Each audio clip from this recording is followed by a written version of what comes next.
Mummy, अरे mummy कहाँ हो आप? अरे क्या है नालायक, क्यों शोर मचा रहा है? दिख नहीं रहा? सीरियल देख रही हूं मैं, और जब मैं टीवी देखूं ना मुझे डिस्टर्बेंस बिल्कुल पसंद नहीं है। ये बात तुम बाप बेटो दोनों बहुत अच्छी तरह जानते हो, लेकिन आदत खराब है। माँ शांति से 5 मिनट बैठ जाए, तुम दोनों को बर्दाश्त कहाँ है? पहले ये बताओ, ये बुआ का फोन बज रहा है पिछले 10 मिनट से, उठा क्यों नहीं रही हो? अब की बार बुआ ने मेरे फोन पर फोन कर दिया। बस इसीलिए नहीं उठा रही हूँ। बताया ना मेरा सीरियल चल रहा है। अगर अभी तेरी बुआ का फोन उठा दिया, आधे घंटे से पहले फोन रखेगी नहीं, ऊपर से ऐसी ऐसी जली कटी बातें करेगी, सारा मूड खराब हो जाएगा मेरा। तुझे अच्छी तरह पता है पूरे दिन में यही सीरियल देखती हूँ मैं, उसमें भी कोई ना कोई डिस्टर्ब करने चला ही आता है। अच्छा ऐसी बात है, चलो फोन उठाकर मैं ही बुआ को बता देता हूँ, मम्मी सीरियल देखने में बिजी है, आधे घंटे बाद कॉल कर देना। अरे इधर दे नालायक, 2 पैसे की अकल नहीं है तेरे अंदर? आया बड़ा, बुआ को बता देता हूँ। बड़बड़ाते हुए सरिता ने बेटे के हाथ से फोन दिया और अगले पल उसके तेवर ऐसे बदल गए जैसे किसी ने टीवी के रिमोट से चैनल बदल लिया हो।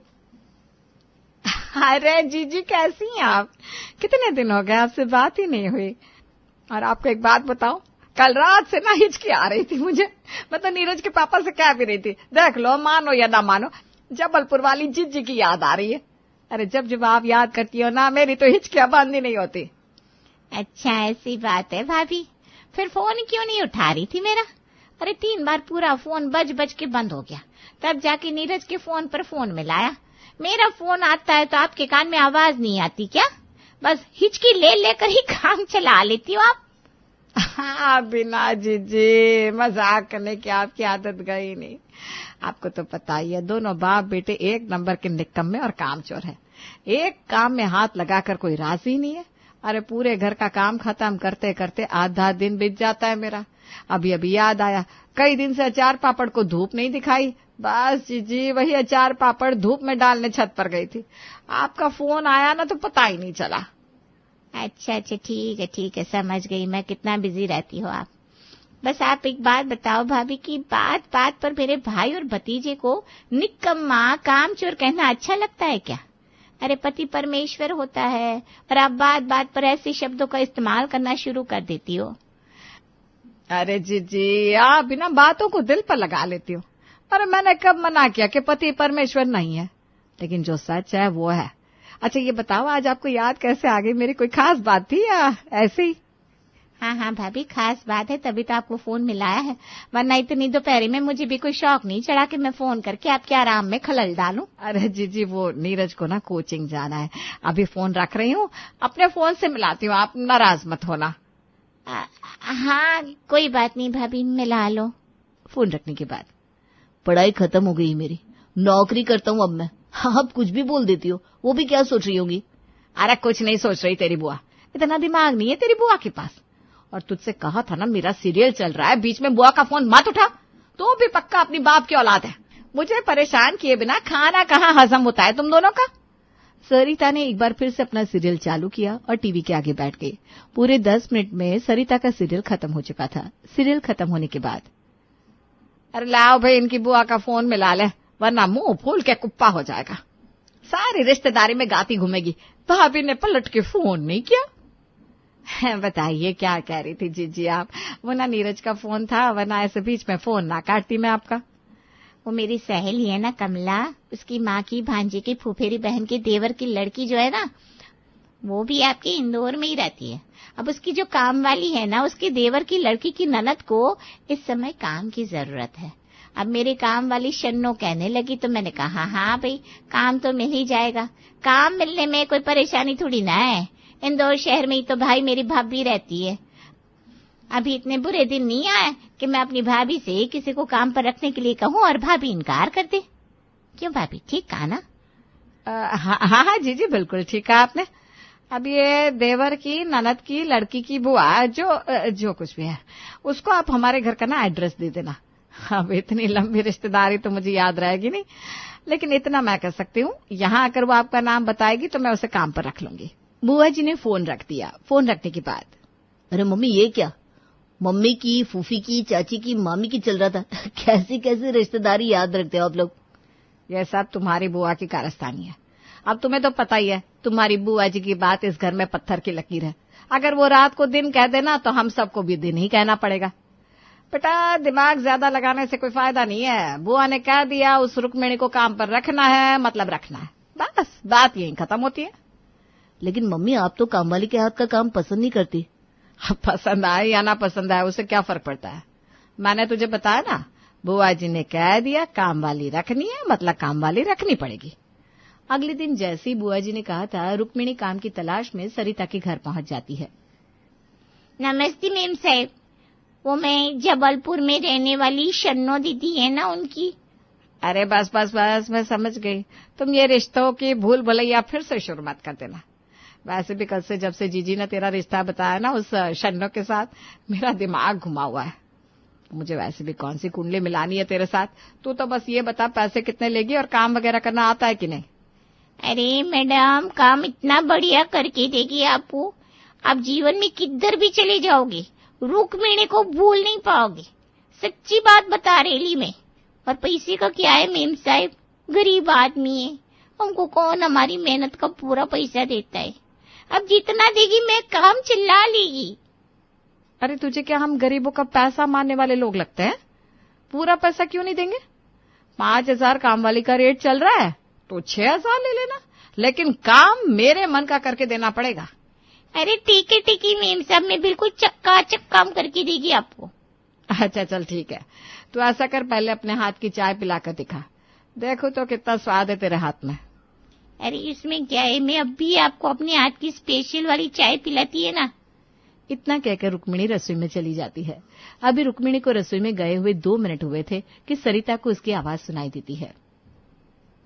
मेम साहिब, आज मेरा पहला दिन है, एक बार आप अपने किचन के बारे में मेरे को थोड़ा बता देती तो सही रहता ना।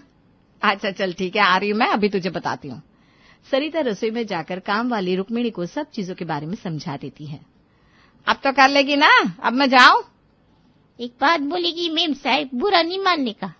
अरे कोई मेहमान भी घर पर आता है तो 1 कप चाय बनाकर उसको देते हैं ना अपन लोग। मैं इतनी दूर से आई ली है, अब मेरे को ही चाय बनाने को बोल रही है। आप अपने हाथ की चाय पिला दो, फिर आपके हाथ की चाय पी के मेरे को पता चलेगा ना आप लोगों का टेस्ट कैसा है, वरना पहले इस दिन मेरा फर्स्ट इम्प्रेशन लास्ट इम्प्रेशन हो जाएगा। इस काम वाले के लक्षण कुछ ठीक नहीं लग रहे मुझे।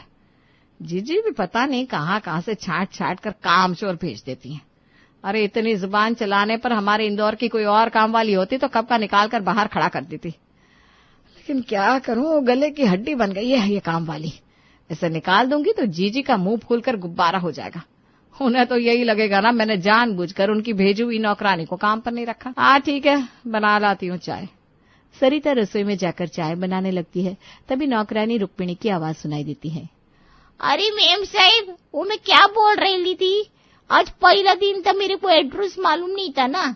सवेरे सवेरे जल्दी में कुछ खाए भी नहीं, अपने घर से निकल गई थी। बिस्कुट नमकीन नाश्ता वगैरह होगा ना घर पे? हाँ है तो बस लेकर आना, कुछ खा लेगी, चक्कर से आ रहा है खाली पेट। काम वाली रुक्मिणी को चाय नाश्ता कराने के बाद मेम साहब एक बात बोलेगी आपको, आपकी हाथ की चाय में ना वो स्वाद नहीं है। मैं चाय बनाकर पिलाएगी कल आपको। अभी मैं चलती है, वो क्या है ना अपने मर्द को बोलकर नहीं आई थी आज काम के लिए रुकेगी, तो आज मैं जा रही है, कल सुबह समय से आ जाएगी। हाँ चिंता न को करो। काम वाली के जाने के बाद, अरे मम्मी आप क्यों रगड़ रगड़ कर बर्तन धो रही हो? आपने तो काम वाली रख ली थी ना, क्या वो आपकी शक्ल देखकर भागी क्या? हाँ बेटा, मैं तो चुड़ैल डायन हूँ, मुझे देखकर ही तो लोग भाग जाते हैं। ज्यादा बकवास ना कर, भाग नहीं गई, कल से आएगी काम पर। अरे उसे काम नहीं करना था तो यहाँ क्या चाय नाश्ता करने आई थी? कमाल करती हो मम्मी आप भी। अगले दिन सवेरे 6 बजे काम वाली रुक्मिणी सरिता के घर पहुंच गई थी। अब क्योंकि सरिता 6,000 दे रही थी काम वाली को, इसलिए सरिता ने भी आज काम करवाने के लिए पूरी तरह से कमर कस ली थी। झाड़ू पोछा बर्तन डस्टिंग सब कराने के बाद अब उसे घर की साफ सफाई देखकर खुशी महसूस हो रही थी। चल ठीक है, 6,000 ले रही है तू, लेकिन काम भी ठीक ही कर रही है। तूने बढ़िया काम किया, मन खुश हो गया मेरा। बस आज इतना काम ठीक है, इसके अलावा कल आंगन और छत की धुलाई भी कर देना। हाँ क्यों नहीं मेम साहब, 2 मंजिला घर में झाड़ू पोछा बर्तन डस्टिंग करवा के आपका मन नहीं भरेला है? अभी धुलाई भी कराएगी। काम वाली थोड़ी रखी है, बोतल को घिसकर जिन निकाला है ना, जो पूरा दिन आपके सामने जो हुकुम मेरे आका, जो हुकुम मेरे आका बोल के सर झुकाकर खड़ा रहेगा। क्या बोल रही है, हैं? जो बोलना है खुलकर बोलना, इतने तेज कान नहीं है भाई मेरे। कुछ नहीं मेम साहब, ठीक है, शाम को आएगी, अभी जा रही है। कुछ दिन बाद, रुक्मिणी देख रही हूँ, जब तू काम मांगने आई थी तब तो बोल रही थी घर के सारे कामों में हाथ बटाएगी, और अब झाड़ू पोछा करके ऐसे गोली की तरफ भागती है तू। ये ले सब्जी रखी है, इन्हें काट कर रखकर जाना। अब हर रोज का यही हो गया था। अभी तक बिना किसी मदद के अकेले घर संभाल रही सरिता को अब छोटे से छोटा काम खत्म करने के लिए भी रुक्मिणी की जरूरत पड़ने लगी थी।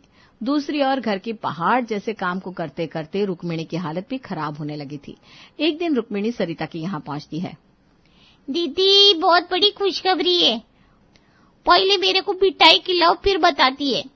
रुक्मिणी की बात सुनकर सरिता उसके मुंह में मिठाई का टुकड़ा डाल देती है। किस मुंह से बताओ, मेरे को ना बड़ी शर्म आ रही है।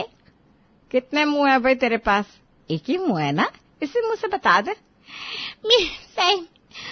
मैं प्रेग्नेंट हैं? तू तो कह रही थी तेरा पहले से एक लड़का है, अब दूसरा बच्चा नहीं करेगी? अरे मेम साहब, कही हुई सारी बातें किधर पूरी होती है। वैसे भी बच्चे तो भगवान की मर्जी से होते हैं, अगर भगवान को यही मंजूर है तो ठीक है। ठीक है, जो है सो है। चल अब जल्दी से काम में लग, पहले ही तो इतना लेट आ रही है। हाँ हाँ मेम साहब, हम तो गरीब लोग हैं, हमको किधर प्रेगनेंसी का छुट्टी मिलेगा, हमको तो काम करना ही पड़ेगा ना, चाहे कितनी कमजोरी लगे, सर घूमे, लेकिन हमको तो आते ही काम करना पड़ेगा। अच्छा चल ठीक है, तो परेशान ना हो, अभी बाहर धूप से आई है ना, और फिर प्रेग्नेंट भी है। चल तू बैठ जा, तेरे लिए कुछ खाने के लिए लाती हूँ, उसके बाद आराम से काम करना। सरिता रसोई में जाती है और चाय का बर्तन गैस पर चढ़ा देती है। मेम सब चाय बना रही है क्या? अरे नहीं नहीं नहीं, डॉक्टर ने ना मेरे को ज्यादा चाय पीने के लिए मना किया। ऐसा करो, गरम करके दूध ही दे दो, और ज्यादा देर तक भूखा रहना भी बच्चे की सेहत के लिए ठीक नहीं होता है ना। कुछ बना के रख के लाए क्या आपने? नहीं भाई, सुबह सुबह का नाश्ता तो तू ही बनाती है, मैं क्या बना के रखूंगी। चलो अच्छा ही चाहिए, कोई बात नहीं। ओ भैया को ताकत के लिए क्या देती है आप?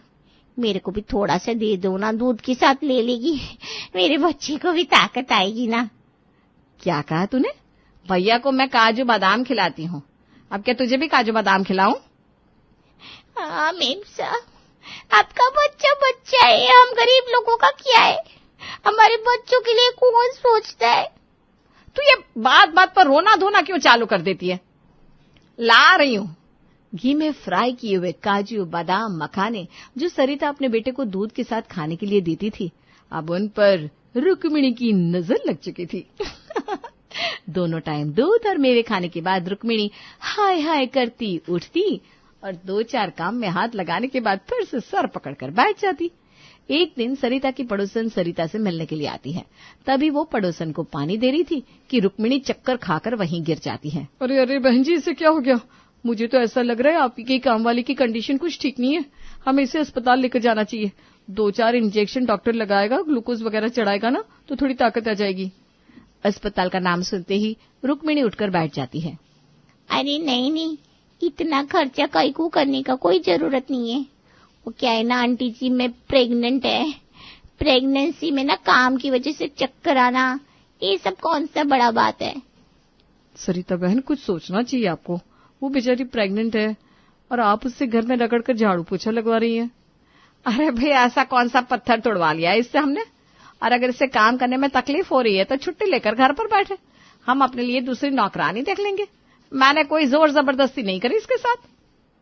बस इसीलिए ना मैं अपना तकलीफ किसी को बताती नहीं मेम साहब।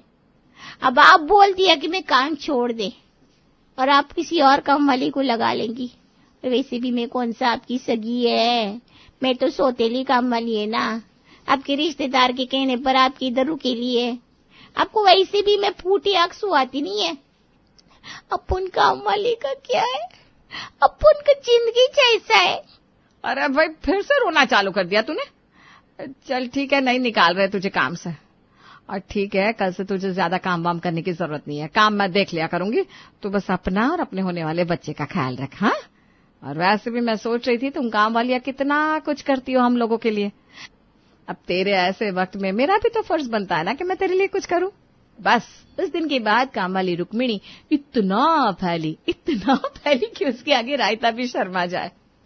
मेम साहिब, वैसे तो आप लोग मेरा पूरा ख्याल रखती हो, लेकिन कल ही मैं डॉक्टर के पास गई थी। डॉक्टर बोला मेरी बॉडी में ना आयरन का कमी है। अनार सेब खजूर खाने को बोले लाए मेरे को।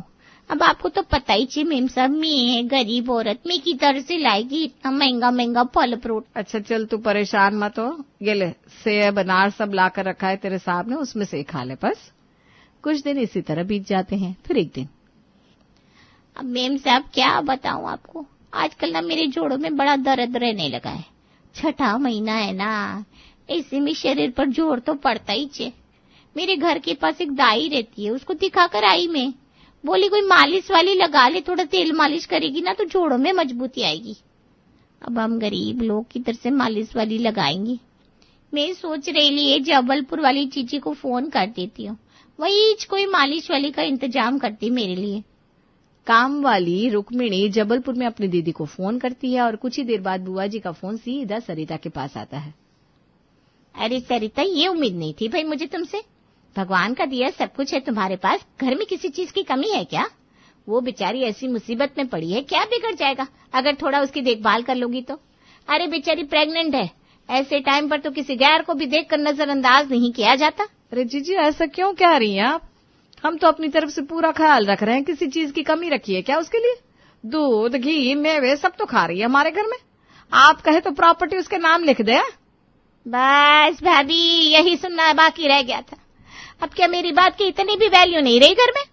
बुआ जी को गुस्सा होता देख सरिता को तुरंत एहसास होता है कि उसने शायद कुछ गलत बोल दिया। अरे जीजी, आप तो मेरी बातों का गलत मतलब निकाल ले गई। देखिए आप फिक्र मत करिए, आप यही चाहती है ना मैं उस रुक्मिणी का पूरा ख्याल रखूं, तो आप अब निश्चिंत हो जाइए। आपकी काम वाली को कोई शिकायत का मौका नहीं मिलेगा। मैं हूं ना, मैं देखभाल करूंगी उसकी। सरिता को काम वाली रुक्मिणी के लिए एक मालिश वाली भी लगवानी पड़ती है। रुक्मिणी बड़े आराम से 6000 महीने ले रही थी। उसके अलावा घी, दूध, फल, मेवे की दावत भी उड़ा रही थी। इतना ही नहीं, अब तो मालिश वाली से उसके दिन में 2 वक्त मालिश भी हो रही थी। रुक्मिणी को सरिता के घर आए 11 महीने बीत गए। ना तो 11 महीने में रुक्मिणी का पेट नजर आ रहा था और ना ही अभी तक बच्चा पैदा हुआ था। बस उसका मैं प्रेग्नेंट हूं ये राह खत्म होने का नाम नहीं ले रहा था। बस बहुत हो गया, अब चाहे जीजी बुरा माने या मुझसे रिश्तेदारी खत्म कर ले, इस काम चोर रुक्मिणी को अब मैं एक दिन और नहीं झेलने वाली। एक नंबर की झूठी औरत है। अरे हमने क्या बच्चे पैदा नहीं किया? सब सच झूठ उसकी आंखों में दिखाई दे रहा है मुझे। गुस्से में सरिता अपनी ननद को फोन घुमाती है। सरिता की बात सुनकर बुआ जी अगले दिन की ट्रिप से इंदौर पहुंच जाती है। अरे कमबख्त नास पीटी को देखो, कैसे मेरी भाभी का इतने महीनों तक तूने पागल बनाकर रखा। बेचारी भाभी पैसे भी दे रही है और तेरी सेवा भी कर रही है। खबरदार जो तूने 1 रुपया भी भाभी से मांगा तो। और भाभी 11 महीने मुफ्त की दावत उड़ाई है ना इसने, पूरे 24 महीने बिना पगार के काम करेगी, वरना अब भी पुलिस थाने में रिपोर्ट लिखवा कर आती हूँ इसकी। बोल करेगी कि नहीं? अरे मेम साहिब, आप तो नाराज हो गए लाए। मैं कब काम करने के लिए मना करी? मैं तो सरिता मेम साहब के साथ मजाक कर रही थी, वरना ऐसा किधर होता है 11 महीने में बच्चा पैदा नहीं होगा। बस फिर क्या था, बुआ जी की गरजती हुई आवाज सुनकर चालाक बन रही रुक्मिणी एकदम सीधी हो जाती है और अगले 2 साल तक सरिता के घर बिना पगार के नौकरी करने के लिए तैयार हो जाती है। पूनम को हॉरोस्कोप और लकी नंबर्स में बहुत इंटरेस्ट था और एक दिन उसे एक ऐप मिली जिसमें उसे रोज के लकी नंबर पंडित जी बताते थे और इस चक्कर में उसने सबका जीना हराम किया हुआ था। लेकिन वो कैसे, चलिए भाई देखते हैं। आंटी जी पूनम कहाँ है? अभी तक कॉलेज के लिए तैयार नहीं हुई क्या? तू तो जानती है बेटा, एक वो और दूसरे उसके लकी नंबर। आज उसके हॉरोस्कोप में 3 नंबर आया है तो 2 बार तो सुबह से नहा चुकी है, अब तीसरी बार नहाने गई है। हे भगवान, इस लड़की की ये बात मुझे कभी समझ में नहीं आती। पता नहीं क्या फालतू के अंधविश्वास में मानती है। अब इस चक्कर में कॉलेज में भी लेट हो जाएंगे। तभी पूनम अपने सर पर तौलिया लपेटे हुए वहां पर आती है। अरे सॉरी यार, तुझे वेट करवाया, मैं बस कंघी कर लूं फिर चलते हैं। अब पूनम पूरे 3 बार अपने बालों में कंघी करती है, उसके बाद घर से निकलती है। लेकिन उसके लकी नंबर का सिलसिला यहीं नहीं थमता। बस स्टैंड पर अरे वापस आ गई। अरे चल ना, रुक क्यों गई? अरे नहीं नहीं नहीं, इस बस में नहीं जा सकते। आज का लकी नंबर 3 है, तो जो बस तीसरे नंबर पर आएगी उसी में बैठकर जाएंगे, वरना कुछ भी हादसा हो सकता है। तेरा दिमाग तो ठीक है। तुझे पता है ना एक एक बस कितनी देर की बात आती है, और तू 2 बस मिस करने के बाद तीसरी बस में बैठकर कॉलेज जाएगी। बहन तुझे लेट होना है तो ठीक है, लेकिन मुझे नहीं होना, इसलिए मैं जा रही हूँ। अरे सुन तो, ऐसे मत जा, ऐसे कुछ हो गया तो मैं तुझे जाने नहीं दूंगी। पूनम अपने चक्कर में कविता को भी बस में बैठने नहीं देती, और उसके चक्कर में कविता भी कॉलेज के लिए लेट हो जाती है। उसकी इस आदत से सब परेशान थे, लेकिन वो तो सुधरने का नाम ही नहीं ले रही थी। अरे बेटा बस कर, कितनी बार चावल डालेगी? पापा, आज मेरा लकी नंबर 4 है ना, तो 4 कटोरी चावल बनाए हैं, और मैंने 4 बार ही आपको खाने के लिए दिए हैं। आज आप 4 बार चावल खाओगे तो आपके लिए बहुत लकी रहेगा। बेटा तूने ये जहाँ से भी सीखा है ना, बस बंद कर दे इसे। अरे पागल करके रख दिया तूने सबको। मायके में तो चलो फिर भी हम सह लेंगे, लेकिन ससुराल में ऐसी हरकतें कोई बर्दाश्त नहीं करने वाला, इसलिए अभी भी मौका है, सुधर जा। मम्मी, फिर से अपना ये लेक्चर शुरू मत करो, खाना खाओ ना प्लीज। अब ले देकर पूनम हर बार सबकी बातों को टाल देती, लेकिन जैसा कि उसकी माँ ने कहा था कि मायके में तो फिर भी मम्मी पापा सह लेंगी, लेकिन अब हो गई है पूनम की शादी, तो देखते हैं ससुराल में जाकर पूनम सबका क्या हाल करती है। वाह वाह वाह, खाने की खुशबू तो बहुत अच्छी आ रही है। लगता है हमारी बहू को बहुत ही अच्छा खाना बनाना आता है। थोड़ी देर में पूनम सबके लिए खाना बनाकर लाती है, लेकिन टेबल खाने से इतनी ज्यादा भरी हुई थी कि सब लोग देखकर चौंक जाते हैं कि पूनम ने इतना खाना बनाया कैसे। अरे बेटा, माना कि आज तेरी पहली रसोई है, लेकिन उसके हिसाब से भी तूने कुछ ज्यादा ही खाना नहीं बना दिया। नहीं मम्मी जी, वो आज मेरा लकी नंबर 6 है, तो मैंने 6 तरह की सब्जी बनाई है, इसीलिए शायद आपको ज्यादा लग रहा है। आज का लकी नंबर 6 है, इस बात का क्या मतलब भाभी? लकी नंबर से खाने का क्या लेना देना? अरे बिल्कुल लेना देना होता है निशा दीदी। लकी नंबर का मतलब ही यही होता है कि जिस दिन जो भी लकी नंबर हो, उस दिन अगर सारे काम उस नंबर के अकॉर्डिंग किए जाए तो गुड लक आता है, वरना कुछ भी बुरा हो सकता है। हैं? क्या भाभी, आप भी मजाक कर रही हो? ऐसा थोड़ी ना कुछ होता है।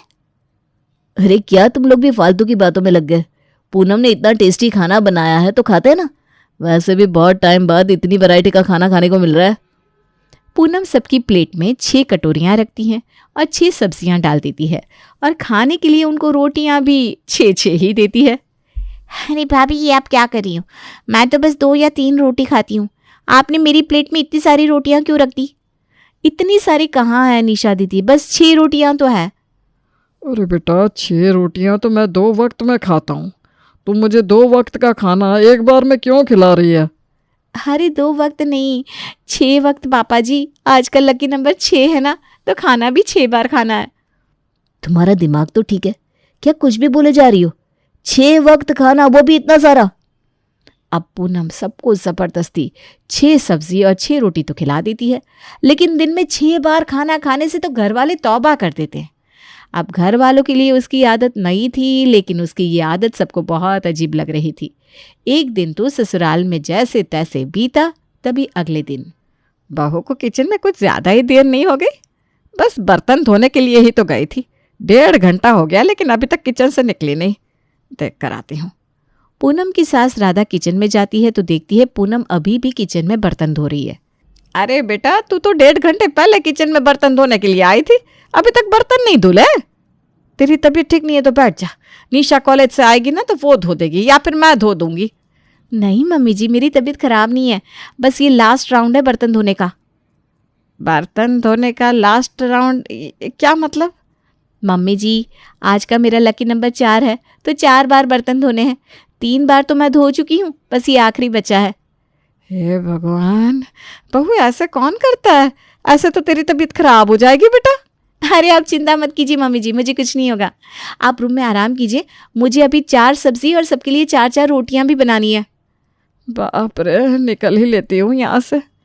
उसकी सास तो उसकी ये बात सुनकर वहां से चुपचाप निकल लेती है। तभी कुछ दिन बाद, अरे राधा, मेरा वो लाल वाला कुर्ता कहाँ चला गया? यहीं पर तो रखा था। अरे वो तो बहू छत पर धोने के लिए लेकर गई थी, अभी तक तो सूख भी गया होगा, मैं लेकर आती हूँ। नहीं नहीं, तुम बैठो, मैं ही लेकर आता हूँ। अजीत छत से कुर्ता लेने के लिए जाता है, लेकिन पूनम तो अभी भी छत पर कपड़े धो रही थी। अरे बेटा, तुम अभी तक कपड़े धो रही हो ऊपर? तुम्हारी मम्मी तो कह रही थी कि तुम सुबह से कपड़े धो रही हो। हाँ पापा जी, सुबह से धो ही रही हूँ। पर बेटा, इतने कितने कपड़े हो गए जो सुबह से अभी तक धुले नहीं? अगर कपड़े ज्यादा थे तो किसी की मदद ले लेती। नहीं नहीं पापा जी, कपड़े ज्यादा नहीं थे। वो तो आज मेरा लकी नंबर 3 है ना, तो 3 बार कपड़े धोए हैं। 2 बार तो धुल गए, अब तीसरी बार धुल रहे हैं। क्या? अरे रहने दो बेटा, मेरा लाल वाला कुर्ता सूख गया है, दे दो मुझे, मुझे अभी पहनकर कहीं जाना है। अरे हाँ, ये रहा। अजीत अपना सूखा हुआ लाल कुर्ता तार से उतारता है कि पूनम उसके हाथ से कुर्ता छीन लेती है। नहीं पापा जी, अभी आप ये कुर्ता नहीं पहन सकते। अभी जब तक ये तीसरी बार धोकर तीसरी बार सूख नहीं जाएगा, तब तक इसे पहनना आपके लिए अनलकी है। आप कोई और कुर्ता पहन लीजिए। अरे अजीब ही मुसीबत है। पूनम अपने ससुर जी को वो कुर्ता पहनने नहीं देती और तीसरी बार उसे फिर से धो देती है। कुछ दिन बाद, बेटा आज ना मेरा कद्दू की खट्टी मीठी सब्जी और भंडारे वाली आलू की सब्जी खाने का मन कर रहा है, और साथ में पूड़ियाँ खाने का भी मन कर रहा है, तो तू आज खाने में वही बना ले। माफ करना मम्मी जी, लेकिन आज मैं खाने में 2 सब्जियां नहीं बना सकती। बेटा हर रोज तो तू खाने में कभी 5, कभी 6, कभी 4 सब्जियां बनाती है, आज 2 सब्जियां नहीं बना सकती क्यों? क्योंकि मम्मी जी आज मेरा लकी नंबर 1 है, इसलिए मैं खाने में सिर्फ एक ही सब्जी बना सकती हूँ। क्या? ये क्या बात हुई भला? अब चिंता मत करो मम्मी जी, मैं एक ही सब्जी भी इतनी टेस्टी बनाऊंगी कि आपका मन खुश हो जाएगा। आप बताइए कौन सी वाली बनाऊं? एक ही बना रही है तो कद्दू की खट्टी मीठी सब्जी बना ले फिर। अब पूनम किचन में खाना बनाने चली जाती है, लेकिन आज जब वो सबको खाना सर्व करती है तो सबकी प्लेट में एक कटोरी में सब्जी और एक में पूरी रख देती है। अरे भाभी, ये क्या, सिर्फ एक पूरी? हाँ पूनम, आज तो मुझे बहुत तेज भूख लगी है और तुमने प्लेट में सिर्फ इतना सा खाना दिया है। हाँ, आज सबको ना इतना ही खाना मिलेगा, क्योंकि आज का लकी नंबर 1 है ना। अगर इससे ज्यादा खाया तो पेट में दिक्कत हो सकती है। एक बार ना मेरा लकी नंबर 3 था और मैंने 4 रोटियां खा ली तो 4 दिन तक अस्पताल में एडमिट रही थी, इसलिए ना तब के बाद मैं रिस्क लेती ही नहीं। अरे यार, हद करती हो तुम। एक बार अगर बाई चांस ऐसा हो भी गया तो तुमने तो उसका वहम ही बना लिया। अब हम सबको भूख लगी है, एक एक पूरी खाकर कैसे पेट भरे? प्लीज आज एडजस्ट कर लीजिए ना। वैसे भी लकी नंबर में ना 1 बहुत ही कम आता है, तो शायद अब कई दिन तक नहीं आएगा। अब पूनम के ससुराल वाले भी सोच में पड़ जाते हैं कि उसे बोले तो क्या बोले। तभी कुछ दिन बाद, अरे मेरी शर्ट प्रेस हो गई हो तो दे दो ना पूनम, कितनी देर से प्रेस किए जा रही हो? बस थोड़ी देर और। अरे इतनी देर से यही बोले जा रही हो, शर्ट प्रेस करी हो या पूरी अलमारी के कपड़ों पर प्रेस करी हो? अरे बाबा, शर्ट पर ही कर रही हूँ, 4 बार कर चुकी हूँ, एक लास्ट बार बचा है। क्या मतलब? एक शर्ट पर 1 बार ही प्रेस की जाती है? आपको ना बार बार बताना पड़ता है। आज मेरा लकी नंबर 5 है तो 5 बार प्रेस करनी पड़ेगी ना। अरे ये 5 बार प्रेस करने के चक्कर में तुम मेरी शर्ट जला दोगी। लाओ दो मुझे। नहीं नहीं नहीं, बस 2 मिनट, अब भी हो जाएगी। पूनम यश को शर्ट पहनने के लिए नहीं देती और इतनी बार प्रेस करने के चक्कर में शर्ट सच में ही जल जाती है, जिसके बाद यश का गुस्सा 7वें आसमान पर चढ़ जाता है। मना किया था ना तुम्हें कि इतनी बार प्रेस मत करो, लेकिन किसी की नहीं सुनती। अब क्या हुआ तुम्हारे लकी नंबर का? तुम्हारे लकी नंबर के चक्कर में मेरी शर्ट जल गई। इसमें मेरे लकी नंबर की कोई गलती नहीं है, गलती आपकी है। अगर आपने मुझे बीच में टोका ना होता तो आपकी शर्ट कभी नहीं जलती। तुम्हें तो कुछ समझाना ही बेकार है। एक तो मेरी नई की नई शर्ट जला दी, ऊपर से गलती भी मेरी निकाल रही हो। हे भगवान, मुझे थोड़ी सहने की हिम्मत दो। बेचारा यश, उसका तो सुबह सुबह नुकसान हो जाता है, लेकिन उसके बाद भी पूनम को अकल नहीं आती। उसकी ये आदत तो ससुराल में चालू ही रहती है। तभी कुछ दिन बाद, ये लीजिए मम्मी जी, पापा जी, चाय। चाय? बहू आज तू हमें कितनी बार चाय पिलाएगी? सुबह से इतनी बार चाय पी पी कर मुंह मीठा हो गया, अब और चाय नहीं पीनी बेटा। अरे मम्मी जी, ऐसा मत बोलिए ना। आज हॉरोस्कोप वाली ऐप में मेरा लकी नंबर 10 आया है और ऐप के पंडित जी ने बताया है कि 10 नंबर वाला लकी नंबर बहुत ज्यादा शुभ होता है। तो अगर आज के दिन सब काम 10-10 बार किए जाए तो इसका फल बहुत अच्छा मिलता है, इसलिए प्लीज चाय पी लीजिए ना। पूनम की ये बात सुनकर तो उसके ससुराल वालों का मुंह खुला का खुला ही रह जाता है, लेकिन उसके सामने कुछ बोल भी नहीं पाते और बेचारों को दिन में पूरे 10 बार चाय पीनी पड़ती है। तभी कुछ दिन बाद, हे भगवान, घर पर ये चंदा मांगने वाले फिर से आ गए। बेफिजुल का चंदा इकट्ठा करके ले जाते हैं और करते धरते कुछ नहीं। अरे बहन जी, लगता है आप हमारा ही इंतजार कर रही थी। अरे नहीं नहीं, बिल्कुल नहीं। क्या मतलब? मैं यहाँ पर आई आपको अच्छा नहीं लगा क्या? अरे नहीं नहीं बहन जी, ऐसी कोई बात नहीं है। वो हर साल आप अक्टूबर के महीने में आते हो ना, और इस बार जल्दी आ गए, तो मुझे उम्मीद नहीं थी कि इतनी जल्दी आ जाओगे। अच्छा, वैसे मैंने सुना है कि आपने अपने बेटे की शादी कर दी। जरा अपनी बहू को तो दिखाओ, मैं भी तो देखूं आप यश बेटे के लिए कैसी बहू लेकर आए हो। अरे बिल्कुल बिल्कुल, मेरी बहू तो लाखों में एक ढूंढ कर लाई हूँ, अभी बुलाती हूँ। राधा अपनी बहू को बाहर बुलाती है। पूनम जानकी के पैर छूकर उसके लिए पानी लेकर आती है। वो एक गिलास पानी पीती है तो पूनम उसके लिए दूसरा ग्लास पानी ले आती है। अरे बेटा, तू एक और गिलास पानी क्यों ले आई? मुझे ना बस एक गिलास पानी ही पीना था, और प्यास नहीं लगी। माफ़ करना आंटी जी, लेकिन आपको ये पानी पीना ही पड़ेगा। मैंने आपको अपने हाथ से पानी दिया है, लेकिन मेरा लकी नंबर आज 11 है, तो आपको मेरे हाथ से 11 ग्लास पानी पीना ही पड़ेगा। है? राधा बहन, तुम्हारी बहू तो बहुत मजाक किया है। वो मजाक नहीं कर रही है जानकी बहन, उसका लकी नंबर आज 11 है, और सुबह से हमें भी 11 रोटियां खिला चुकी है, तो तुम्हें भी उसके हाथ से 11 ग्लास पानी तो पीना ही पड़ेगा। क्या? जी आंटी जी, आप ये पीजिए, तब तक मैं आपके लिए बाकी के 9 ग्लास पानी लेकर आती हूँ। है? पूनम जल्दी से जाकर जानकी के लिए 9 ग्लास पानी लेकर आती है, तो उसे देखते ही जानकी तुरंत वहां से उठकर भागने लगती है। अरे कहाँ जा रही हो जानकी बहन, चंदा तो लेकर जाओ। अरे नहीं चाहिए चंदा, तुम ही रख लो। जानकी इतनी स्पीड से वहां से भागती है कि 2 सेकंड में ही रफू चक्कर हो जाती है। चलो, पहली बार कम से कम इसके इस लकी नंबर का कोई फायदा तो हुआ, अब फिर कभी यहाँ पर चंदा मांगने नहीं आएगी। कुछ दिन बाद। क्या बात है राधा, आज बहू ने अभी तक खाने के लिए आवाज नहीं लगाई? पता नहीं, देख कर आती हूँ मैं। राधा पूनम के कमरे में जाती है तो वो आराम से अपने कमरे में बैठी थी। बेटा, आज खाना नहीं बनाया क्या? बहुत भूख लग रही है। नहीं मम्मी जी, आज मेरा लकी नंबर 0 है, तो मुझे कुछ काम नहीं करना, ना ही कुछ खाना पीना है, तो आज तो घर में खाना पीना नहीं बनेगा। अरे बेटा, लेकिन अगर घर में खाना पीना नहीं बनेगा तो हम खाएंगे क्या? एक दिन व्रत कर लेते ना मम्मी जी, वैसे भी ना लकी नंबर बहुत इंपॉर्टेंट होता है, और आप व्रत करेंगी तो आपके लिए भी अच्छा रहेगा। अब अपने लक्की नंबर के चक्कर में पूनम सबको भूखा रखती है, और यश को भी ऑफिस से आने के बाद भूखे ही सोना पड़ता है। लेकिन सब अब उसकी आदत से इतने परेशान हो चुके थे कि किसी भी हालत में वो उसे सुधारना चाहते थे। तभी कुछ दिन बाद। बेटा, मेरे सर में ना थोड़ा दर्द हो रहा है, तू मेरे सर में तेल लगा देगी क्या? हाँ मम्मी जी, क्यों नहीं, आप बैठिए ना, मैं अभी आपके सर में तेल लगाती हूँ। अब राधा देवी ये भूल गई कि पूनम तो हर काम अपने लकी नंबर के अकॉर्डिंग ही करती है, और सर में तेल भी वो उसी के अकॉर्डिंग डालेगी। अब एक बार जो अपनी सास के सर में तेल डालना शुरू करती है तो रुकती ही नहीं, तेल डालती ही जाती है, डालती ही जाती है। अरे बस कर बहू, सर में कितना तेल डालेगी, तेल की पूरी बोतल भी खत्म हो गई। बस हो गया मम्मी जी, आज मेरा लकी नंबर 7 था ना, तो 7 बार तेल डाला। अब आप देखना, आपका सर दर्द छूमंतर हो जाएगा। सासू माँ के सर का दर्द छूमंतर होने का तो पता नहीं, लेकिन सर में इतना तेल डालने के बाद राधा देवी को ऐसी नींद आती है कि वो सीधा अगले दिन ही उठती है। लेकिन अब कुछ भी करके घर वालों को उसकी आदत को सुधारना था, लेकिन कैसे, वो कोई नहीं जानता था।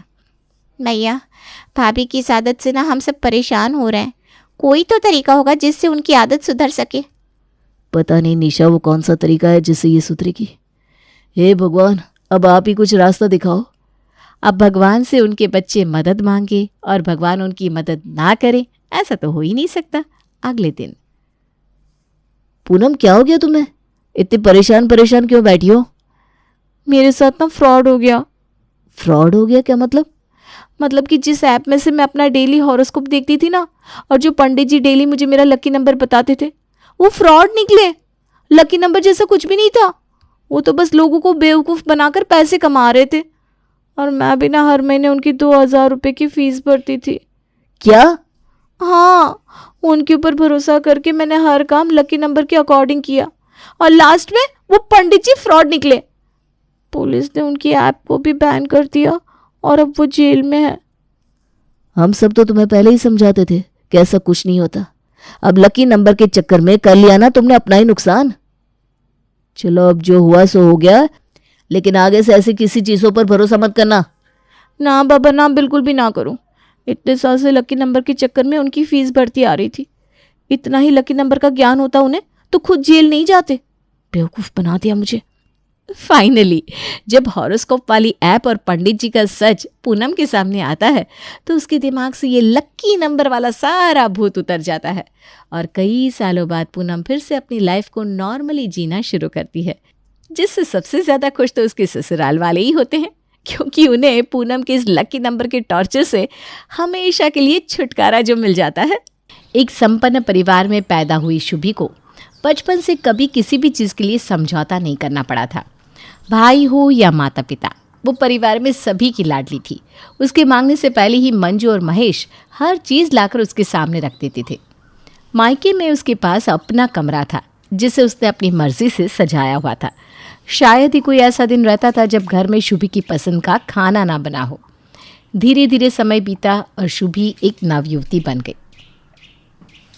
शुभी की अब शादी की उम्र हो गई है। आप कोई अच्छा लड़का देखकर बात चलाइए ना। अरे कैसी बात करती हो भाग्यवान, अर्णव शुभी से बड़ा है, पहले तो अर्णव की शादी होनी चाहिए। नहीं, पता नहीं कल को कैसी बहू आए। मैं पहले शुभी को विदा करना चाहती हूँ, उसके बाद ही बहू लेकर आएंगे। अपनी बेटी की शादी में मैं अपने सारे अरमान पूरे करना चाहती हूँ। दिल खोल कर खर्च करूँगी अपनी इकलौती बेटी की शादी में। पति की जिद के आगे महेश की एक भी नहीं चलती और जल्द ही शुभी के लिए महेश एक बड़े व्यापारी का रिश्ता ढूंढ कर लाता है। देखो शुभी की माँ, वैसे तो लड़के ने MBA की हुई है, लेकिन अपने पिता के साथ बिजनेस में ही लगा हुआ है। अगर तुम्हें ठीक लगे तो यहाँ शुभी के लिए बात चलाऊं? अरे नेकी और पूछ अगर लड़का वाकई अच्छा है तो देर किस बात की। आप जल्दी से बात चलाइए। अच्छे रिश्तों को ज़्यादा इंतज़ार नहीं कराना चाहिए, उसके लिए लड़कियों की कोई कमी तो होगी नहीं। मंजू की बात सुनकर महेश जल्द ही नवीन के साथ शुभी के रिश्ते की बात चलाता है और बहुत जल्द खूब धूमधाम से शुभी की शादी नवीन के साथ हो जाती है। मंजू और महेश ने तो अपनी तरफ से अच्छे समृद्ध परिवार में ही बेटी का रिश्ता किया था, किंतु कहते ना, माता पिता संतान के लिए बस दुआ कर सकते हैं, उनकी किस्मत नहीं लिख सकते। शादी के कुछ दिन बाद न जाने प्रवीण भैया और भाभी को क्या हो गया है। जब से मेरी शादी हुई है भैया और भाभी ने घर का बंटवारा करने की जिद पकड़ ली है। भैया भाभी से ऐसी उम्मीद मुझे कतई नहीं थी। लेकिन आप दोनों तो पापा जी का ही बिजनेस चलाते हो ना, फिर बंटवारा कैसे होगा? इसी बात की तो चिंता है शुभी। पापा नहीं चाहते कि वो अपने खून पसीने की मेहनत से खड़े किए हुए बिजनेस के टुकड़े करें, लेकिन भैया तो किसी की बात सुनना ही नहीं चाहते। वैसे तो पापा मना ही कर रहे हैं, लेकिन लगता है पापा भैया की जिद के आगे ज़्यादा दिन टिक नहीं पाएंगे। नवीन के बड़े भाई प्रवीण की जिद के कारण शुभी के ससुर बिजनेस के 3 हिस्से कर देते हैं और गुस्से में दोनों बेटों से अलग रहने लगते हैं। पापा अपने भैया के साथ रिश्ते खत्म कर दिए, उसकी वजह मुझे समझ में आती है, क्योंकि उन्होंने ही घर का बंटवारा करने के लिए पहल की थी। लेकिन मैंने तो ऐसा कभी नहीं चाहा कि घर के या बिजनेस के हिस्से हो। फिर आप मुझे अलग क्यों कर रहे हैं? मैं आपके साथ रहना चाहता हूँ पापा, हम दोनों मिलकर बिजनेस करेंगे और एक ही घर में रहेंगे। नहीं बेटा, बड़े के तेवर देखकर मुझे समझ में आ गया है कि शादी होते ही बेटों का अलग संसार हो जाता है। फिर माता पिता के साथ रहना उन्हें बंधन लगने लगता है। कल तक तो बड़ा भी पापा पापा कहकर मेरे आगे पीछे घूमता था, और आज वह ऐसे बगावत करने पर तुल गया है कि मुझे यकीन ही नहीं होता कि प्रवीण मेरी ही औलाद है। इससे पहले कि तेरे सुर भी बदल जाए, मैंने तुझे भी अलग कर दिया है। जब तक मेरे हाथ पांव चल रहे हैं, मैं अपना अच्छा बुरा खुद देख सकता हूँ। बेटा, जिस दिन हाथ पैर चलना बंद हो जाएंगे ना, तो चुपचाप किसी वृद्धाश्रम में जाकर भर्ती हो जाऊँगा। लेकिन यह कलह और टेंशन अब मुझे अपने जीवन में नहीं चाहिए। नवीन अपने पापा को बहुत समझाता है, लेकिन पापा किसी की भी नहीं सुनते और दोनों बेटों का बिजनेस और घर अलग अलग करने के बाद खुद भी दोनों बेटों से अलग रहने लगते हैं। पिता से अलग होने के बाद नवीन अपने बिजनेस में जान फूंकने की कोशिश में लगा हुआ था। वो दिन रात मेहनत कर रहा था, लेकिन न जाने बिजनेस को किसकी नज़र लगी थी कि दिन पर दिन बिजनेस घाटे की ओर ही जा रहा था।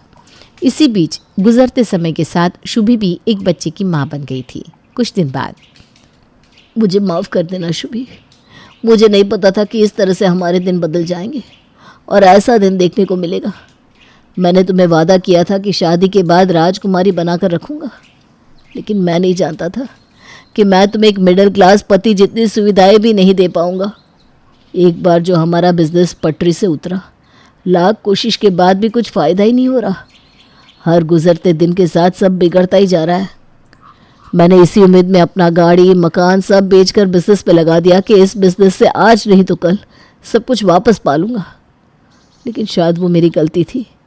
मेरे कारण आज हमारे पास न रहने को सर पर छत है और ना ही गाड़ी, ना हमारे आज का ठिकाना है न कल का। मुझे लगता है अब मुझे बिजनेस बंद कर देना चाहिए और कोई नौकरी ढूंढ लेनी चाहिए। जब तक हमारे पास रहने का कोई ठिकाना नहीं है, मैंने पापा से बात कर ली है, हम मम्मी पापा के साथ उनके घर में ही रहेंगे। ठीक है नवीन, मुझे कोई परेशानी नहीं है। आप पढ़े लिखे हैं, मुझे पूरा यकीन है कि आपको एक अच्छी नौकरी ज़रूर मिल जाएगी। हमारा आज अच्छा नहीं है तो क्या हुआ, कल ज़रूर अच्छा होगा। शुभा और नवीन अपने बेटे के साथ माँ पापा के घर में शिफ्ट हो गए थे। बेटा, तुम्हारे और नवीन के यहाँ आकर रहने से हमें कोई ऐतराज़ नहीं है। बस मैं इतना कहना चाहती हूँ कि अब पहले जैसी बात नहीं रही बेटा। जब से तुम्हारे पापा जी ने बिज़नेस के हिस्से किए हैं ना, न जाने बिज़नेस को किसकी नज़र लग गई है। आमदनी बस नाम की रह गई है, इसलिए मैंने घर से नौकरों को भी हटा दिया है। अब खाना और घर की साफ़ सफाई का काम तुम्हें ही देखना पड़ेगा। देखा आपने नवीन जी, हम मम्मी पापा के साथ रहने आ गए तो शायद उन्हें ऐसा लग रहा है कि उनका खर्चा बढ़ गया, इसलिए मेरे यहाँ आते ही उन्होंने नौकरों को हटा दिया। अब वो चाहती हैं कि खाना और घर के सारे काम मैं खुद करूं। आपको पता है ना, मुझे काम करने की आदत नहीं है। और मेरे घर में तो 4-4 नौकर थे, कभी पानी का गिलास भी यहाँ से वहाँ उठाकर नहीं रखा। देखिए, मैं ये नहीं कह रही हूँ कि आप 24 घंटे के लिए नौकर रखें, लेकिन झाड़ू पोछा बर्तन के लिए तो काम वाली रखी जा सकती है ना। देखो शुभी, अभी हमारी स्थिति कुछ भी रोक टोक करने वाली नहीं है। मम्मी जैसा कहती है वैसा करो। फ़िलहाल हमें अपना समय गुजारना है। जैसे ही मेरी नौकरी लगेगी मैं किराए का मकान ले लूँगा और फिर हम वहाँ शिफ्ट हो जाएंगे। शुभी को अब सास का छोटी छोटी बातों पर बोलना बुरा लगने लगा था। उसे बात बात पर महसूस होता कि वो इतने बड़े घर की बेटी होने के बावजूद यहाँ कैसी ज़िंदगी गुजार रही है। शुभी, मैंने 1-2 जगह नौकरी के लिए ट्राई किया था। मुझे पुणे से जॉब का ऑफ़र मिला है, लेकिन फ़िलहाल मेरा बजट इतना नहीं है कि मैं पूरी फैमिली को पुणे ले जाकर सेटल हो सकूं। समझ में नहीं आ रहा क्या करूं। अब 2 ही रास्ते बचते हैं, या तो तुम मम्मी पापा के साथ इसी घर में रहो या फिर अपने मायके चली जाओ। देखो नवीन, तुम्हारे बिना यहाँ अकेले मैनेज कर पाना मेरे लिए बहुत मुश्किल होगा, और ससुराल में सबसे बड़ा सपोर्ट पति ही होता है। जब तुम ही यहाँ नहीं रहोगे तो यहाँ मेरा मन कैसे लगेगा। और मम्मी की यहाँ सारी सुख सुविधा है। आपको पता ही है ना, आजकल माँ जी छोटी छोटी बातों के लिए मुझे रोक टोक करती हैं। मैं ऐसा करती हूँ, अपने मायके चली जाती हूँ, कुछ दिन उनके यहाँ रह लूँगी। जैसे ही तुम्हारा जॉब थोड़ा सेटल होगा मैं तुम्हारे साथ पुणे आ जाऊँगी। ठीक है, जैसी तुम्हारी मर्ज़ी। मैं तुम्हें फोर्स नहीं करूँगा। जैसा तुम्हें ठीक लगे तुम वैसा ही करो। वैसे भी इस समय हम बहुत बड़े फाइनेंशियल क्राइसिस में हैं और मुझे तो कुछ सूझ ही नहीं रहा। पति के पुणे जाने के बाद शुभी अपने मायके चली गई थी। एक ही शहर में ससुराल और मायका होने के कारण शादी के बाद इतने सालों में शुभी कभी भी 1-2 दिन से ज़्यादा वहाँ रुकी नहीं थी। उसे उम्मीद थी कि मायके में उसका ज़ोरदार स्वागत होगा और सभी लोग उसके मायके आकर रहने के फैसले से बहुत खुश होंगे। मायके पहुंचकर, मम्मी, मैं अपने कमरे में सामान रख देती हूँ, उसके बाद आराम से बातें करेंगे। आप हमेशा कहती थी ना 2-4 दिन के लिए आ जा, आराम से बैठेंगे, फुर्सत से बातें करेंगे। तो लो, अब मैं 2-4 दिन के लिए नहीं, 5-6 महीने के लिए आपके पास रहने आ गई हूँ। अब आप अपने सारे शौक पूरे कर लेना, खूब बातें कर लेना और अपनी नाती को भी खिला लेना। वो सब तो ठीक है बेटा, लेकिन तेरा कमरा तो अब छोटू ने ले लिया है। तेरे कमरे में उसने अपना सामान वगैरह जमा कर रखा है। तो ऐसा कर, गेस्ट हाउस में अपना सामान सेट कर ले। अरे मम्मी, छोटू के पास तो अपना कमरा था ना, फिर उसने मेरा कमरा क्यों ले लिया? बेटा, अब इतने सालों से खाली पड़ा था तेरा कमरा, फिर शादी के बाद उनके पास सामान बहुत हो गया तो उसने कहा कि मम्मी मैं यूज़ कर लेता हूँ ये रूम। बेटा, खाली कमरे से तो उसके काम आ जाए वही अच्छा है ना, इसलिए हमने कहा रख लो, तुम इस्तेमाल करो। अब वो अपने ऑफिस का लैपटॉप, डेस्कटॉप, फाइल वगैरह उस कमरे में ही रखता है। और तेरी भाभी का भी ना कुछ पर्सनल सामान रहता है उस कमरे में। मुझसे पूछे बिना मेरा कमरा भैया भाभी को दे दिया। जैसे मम्मी पापा के लिए अब उनकी छोटी और उसकी यादें मायने ही नहीं रखते। उन्होंने तो शायद मन बना लिया था कि मैं कभी वापस उस कमरे में आकर रहने वाली नहीं हूँ। मेरे जिस कमरे में मैं एक सामान अपनी मर्ज़ी के बिना यहाँ से वहाँ नहीं होने देती थी, अब मेरा वो कमरा मेरा ही नहीं रहा। कितनी अजीब बात है। और मैं शिकायत भी नहीं कर सकती। मम्मी ने कितनी आसानी से कह दिया कि मैं मेहमानों के कमरे में जाकर अपना सामान सेट कर लूँ। मतलब अब मैं उनके लिए एक मेहमान हो गई हूँ। अचानक शुभी को कुछ महीने पहले की घटना याद आने लगती है, जब वो और नवीन मम्मी पापा जी के घर मदद मांगने पहुँचे थे। मम्मी, मैं अपना सामान कहाँ रखूँ? अरे बेटा, पूरा घर ही तेरा है।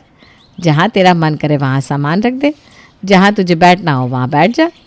घर को जैसे सजाना है वैसे सजाना। मैं तो सब तेरे ऊपर छोड़ रही हूँ। तू कोई मेहमान बनकर थोड़ी ना आई है। और बहुएं डर डर कर पूछती हुई अच्छी नहीं लगती, अधिकार जमाती हुई अच्छी लगती है। अरे बेटा, क्या हुआ? मैं रानो को बोलकर तेरा सामान गेस्ट हाउस में शिफ्ट करवा देती हूँ। ठीक है मम्मी, जैसा आपको। मैं अपना सामान गेस्ट रूम में रख देती हूँ। अगले दिन। क्या बात है बेटा, बड़ी थकी थकी सी लग रही है। रात में सोई नहीं क्या? कुछ नहीं मम्मी, अगर इसी बात की चिंता होती तो आप मुझे गेस्ट रूम में भेजते ही नहीं। आपको पता है ना, मुझे बचपन से ही अपने बेड पर सोने की आदत है। किसी और बेड पर अगर मैं लेट जाऊं तो मुझे नींद ही नहीं आती।